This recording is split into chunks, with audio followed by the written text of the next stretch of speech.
2 months in doing her squats, way better than when she started.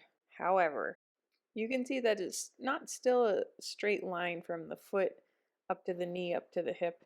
So we want to continue to work on that strength of her arch, her medial arch, and the intrinsic foot strength, and even the lateral column to get her to push more to the outside and externally rotate her hips.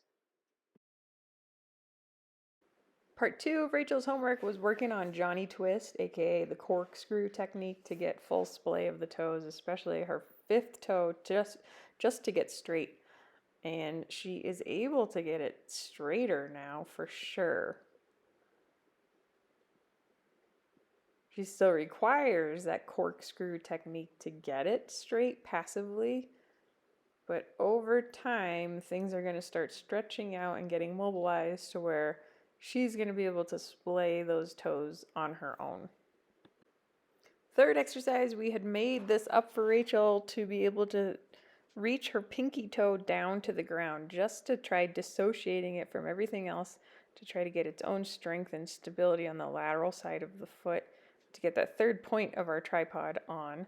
And she has been able to get it to move on its own. It can go into flexion now.